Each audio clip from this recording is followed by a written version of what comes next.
તો ગણેશ ગોંડલ અને રાજદીપસિંહ રીબડા તો આજે પબ્લિકને પૂછવું છે કે આવનારા સમયમાં અત્યારે હાલમાં ગોંડલના ધારાસભ્ય ગીતાભાઈ જાડેજા છે, તો આવનારા સમયમાં ભવિષ્યમાં જ્યારે રાજદીપસિંહ અને ગણેશ ગોંડલ એ બંનેને ટિકિટ મળે તો તમે ગોંડલમાંથી કોને ધારાસભ્ય તરીકે જોવા માગો છો?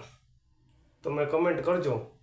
અને એ પણ વિડીયોમાં જોજો તમે કે ગણેશભાઈ લોકોની ગોંડલમાં કેવી સેવા કરે છે અને એમના માતાશ્રી પણ કેવી સેવાઓ કરે છે. ગોંડલમાં ઘણા લોકોની સેવાઓ કરે છે, બરાબર.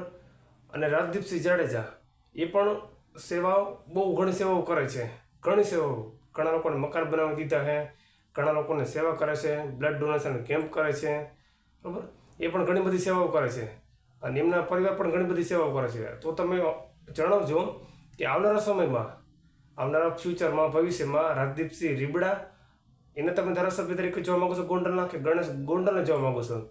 અને હાલમાં ગણેશ ગોંડલ એ જેલમાં છે અને રાજદીપસિંહ રીબડા એની ઉપર કોઈ ગુનો નથી, એ અત્યારે બહાર છે. રાજદીપસિંહ રીબડા બહુ સારું કામ કરે છે.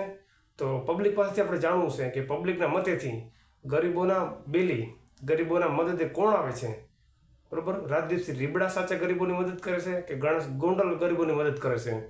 અને ગરીબો ઉપર અત્યાચાર કોણ કરે છે એ પણ કમેન્ટ કરજો, જેથી પબ્લિકને ખબર પડે કે પબ્લિક કોને સપોર્ટ કરવા માગે છે.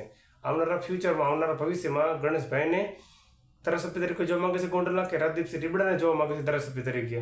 જોકે સર્વપ્રથમ ગોંડલના ધારાસભ્ય તો રાજદીપસિંહ રીબડાને એમના દાદાશ્રી મેપતસિંહ જાડેજા એ હતા. ત્યાર પછી એની સામે જયરાજસિંહ જાડેજાને ઉભા રાખ્યા અને એ જીત્યા. ત્યાર પછી ગોંડલમાં જયરાજસિંહ જાડેજાના પરિવારનું રાજ ચાલતું હોય છે. તો હવે આવનારા ફ્યુચરમાં તમે કોને જોવા માગો છો ધારાસભ્ય તરીકે? રાજદીપસિંહ રીબડા કે ગણેશ ગોંડલ? બંનેમાંથી જાજી સેવા કોણ કરે છે? કમેન્ટ કરજો.